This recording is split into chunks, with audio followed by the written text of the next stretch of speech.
नमस्कार मित्रों, सत्य की विजय में आपका स्वागत है। मैं हूं विजय त्रिवेदी। विजयादशमी की बहुत बहुत हार्दिक शुभकामनाएं और बधाई आपको। पूरा देश और दुनिया में भी विजयादशमी का पर्व जोश और उल्लास के साथ मनाया जा रहा है। बार बार इस बात पर जोर दिया जा रहा है कि असत्य पर सत्य की विजय का ये पर्व है, जिसकी सबसे ज़्यादा ज़रूरत है आज। असत्य पर सत्य की विजय की ज़रूरत। राष्ट्र निर्माण के लिए, दुनिया के निर्माण के लिए, विश्व के निर्माण के लिए ये ज़रूरी है कि हम असत्य पर सत्य की विजय का पर्व मनाएं, आंदोलन चलाएं, उत्साह से अभियान चलाएं। प्रोग्राम शुरू करें उससे पहले दो सूचनाएं मैं आपको देना चाहता हूं। एक तो मैं ये बताना चाहता हूं आपको कि जो मेरी किताब है संघम शरणम गच्छामि, उसका जो इंग्लिश वर्जन है the RSS 100 Years of Journey of Indian Right, इसका कवर आज रिलीज हो रहा है और उसका प्री ऑर्डर अमेज़ॉन पर शुरू हो रहा है। उस किताब को, जो मेरी संघम शरणम गच्छामि है, उसको अपडेट किया गया है और आज तक की तारीख में जो संघ में डेवलपमेंट्स हुए हैं उन सबको भी उसमें शामिल किया गया है। वेस्टलैंड ने बहुत खूबसूरत किताब छापी है, उसका कवर भी आप आज रिलीज हो जाएगा, तो वो भी ज़रूर देखिए और अमेज़ॉन पर प्री ऑर्डर पर बुक कर सकते हैं। उसकी शुरुआत हो गई है। दूसरी बात, क्या आपने अभी डेली लीग्स, जो हमारे सीनियर जर्नलिस्ट हैं आर राजा गोपालन साहब, उसको देखा है? उसमें भी संघ को लेकर बड़ी चर्चा की गई है और ये भी बताया गया है कि मोरारजी देसाई की सरकार क्यों ड्यूअल मेंबरशिप की वजह से गिरने वाली थी, गिरी, और किसका इस्तीफा मोरारजी देसाई ने फाड़ दिया था। इसके अलावा भी बहुत सारी खबरें हैं। तमिलनाडु की राजनीति में क्या हो रहा है, चिदम्बरम साहब ने क्या किया है, इन सब की चर्चा भी राजा गोपालन साहब ने की है। तो वो प्रोग्राम आप ज़रूर देखिएगा। और अब आज बात विजयादशमी पर संघ की। राष्ट्रीय स्वयंसेवक संघ के 100 साल पूरे हो गए हैं और आज से उनका शताब्दी वर्ष समारोह शुरू हो रहा है।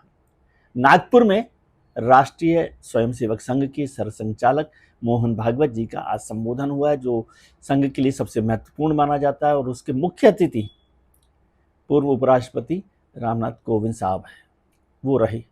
कार्यक्रम अभी अभी खत्म हुआ और उसके बाद लगातार चर्चाएं हो रही हैं कि क्या होगा। इससे पहले कल प्रधानमंत्री जी ने राष्ट्रीय स्वयंसेवक संघ के 100 साल पूरे होने पर एक विशेष डाक टिकट और एक विशेष सिक्का भी जारी किया। बहुत सारी बातें हैं और पूरे साल भर कार्यक्रम होगा। इससे पहले आपको याद होगा कि संचालक का व्याख्यानमाला दिल्ली में हुई थी, 3 दिन की व्याख्यानमाला विज्ञान भवन में हुई।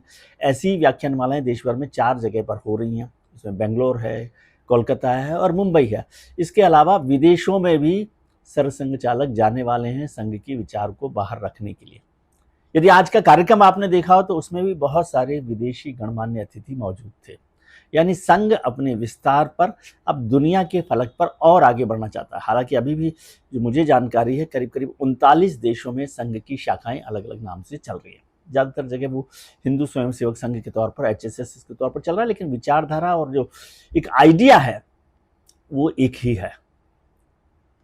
सब लोग आज इंतजार कर रहे थे मोहन भागवत जी के संबोधन का, और मोहन भागवत ने एक बार फिर इस बात पर जोर दिया कि भारत प्राचीन हिंदू राष्ट्र है। लेकिन वो हिंदू राष्ट्र की बार बार जब परिभाषा देते हैं, बार बार डिफाइन करते हैं, तो वो ये कहते हैं कि ये धर्म या पंथ से जुड़ा हुआ मसला नहीं है। इसमें सभी पंथ, पूजा पद्धति, विचार, भाषा, खान पान, सब लोग शामिल हैं। आज इस बात पर भी जोर दिया कि बहुत सारे लोग अपने शक्ति प्रदर्शन के लिए अलग अलग तरह के काम कर रहे हैं देश में, उनको उससे बचना चाहिए और सब लोगों को एक साथ चलना चाहिए। इस बात पर भी उन्होंने जोर दिया कि हिंदू कहने पर जोर ना दें। जो लोग अपने को हिंदू कहना चाहते हैं हिंदू कहें, हिंदवी कहना चाहते हैं हिंदवी कहें, भारतीय कहना चाहते हैं भारतीय कहें। रेशिमबाग के समारोह में आज 21,000 स्वयंसेवक मौजूद थे, जो आमतौर पर हर जो सालाना कार्यक्रम होता है विजयादशमी का, उसमें 7,000 स्वयंसेवक होते हैं, लेकिन ये शताब्दी वर्ष का समारोह था तो इसमें 21,000 यानी 3 गुना स्वयंसेवक थे। और देश भर में भी अलग अलग जगहों पर पथ संचलन के और तमाम तरीके के कार्यक्रम हो रहे हैं। और सरसंघचालक ने बहुत सारी बातें की, देश की बातें की, दुनिया की बातें की। इकोनॉमी की बातें की, ट्रंप के टैरिफ के असर की बात की कि वो सब असर हो रहा है, उससे कैसे निपटना है, और कहा कि भारत या दुनिया का कोई भी देश आइसोलेशन में नहीं जा सकता, सबको साथ लेकर सबके साथ मिलकर चलना पड़ेगा। लेकिन ये जो सहयोग है, सबके साथ चलने की बात है, वो निर्भरता में ना बदल जाए। हम एक दूसरे पर निर्भर हैं, लेकिन हम मजबूरी में निर्भर ना हो जाएं, इसको ध्यान रखना है। इसलिए स्वदेशी पर फिर से जोर दिया, आत्मनिर्भरता पर बहुत जोर दिया। उसी काम को लेकर आगे बढ़ने की बात उन्होंने की है। निर्भरता मजबूरी में ना बदल जाए, स्वदेशी और स्वावलंबन जरूरी है, और ये आत्मनिर्भरता से काम हो सकता है। देश को सभी तरह के जो संबंध हैं, आर्थिक हो, राजनयिक हो, व्यापारिक हो, उन सब पर तो देशों के साथ काम करते रहना चाहिए, लेकिन निर्भरता मजबूरी में ना बदल जाए, इस पर जोर उन्होंने दिया है। एक और बड़ी बात उन्होंने कही है, चीन का नाम उन्होंने नहीं लिया, लेकिन उन्होंने कहा कि हिमालय खतरे की घंटी बजा रहा है। वो पर्यावरण की दृष्टि से भी और भौगोलिक दृष्टि से भी। पर्यावरण की दृष्टि से आप देख रहे हैं कि लगातार कुछ कुछ घटनाएं हिमालय वाले क्षेत्र में हो रही हैं, लेकिन हिमालय में खतरे की घंटी, क्या सरसंघचालक चीन से खतरों की आशंका को जाहिर कर रहे थे। हालांकि उन्होंने चीन का नाम उस तरह से नहीं लिया। जो हमारे पड़ोसी मुल्क हैं, उनमें जिस तरह से क्या कहते हैं अस्थिरता आई है, इंस्टेबिलिटी आई है, श्रीलंका में हुआ, पाकिस्तान में हुआ, बांग्लादेश में हुआ, और नेपाल में जिस तरह से हुआ, उस सब पर भी ध्यान देने की उन्होंने बात की है कि इस सब को भी नज़रअंदाज नहीं किया जा सकता, इसको भी ध्यान रखना है। और हिंदुस्तान में कुछ लोग हैं जो अस्थिर कर सकते हैं, उस अस्थिरता पर भी उन्होंने ध्यान देने की बात की है, सजग रहने की बात की है। ऑपरेशन सिंदूर पर बड़ा जोर देकर उन्होंने कहा कि ऑपरेशन सिंदूर में सेना ने अपना शौर्य का प्रदर्शन किया है, सरकार ने भी दृढ़ता का और शौर्य का प्रदर्शन किया है, और उस पर पूरा देश एकजुट है, एक साथ है, और उसका ठीक तरीके से हमने मुकाबला किया। जो घटना पहलगाम की घटना हुई, उसको लेकर उन्होंने बात की है। एक बात और उन्होंने की, आर्थिक असमानता की।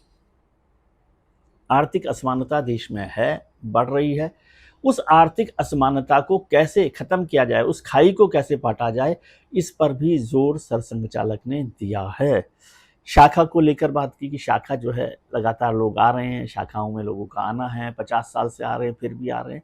शाखा एक संयमित जीवन देने के लिए काम करती है, मदद करती है, व्यवहार की बात करती है।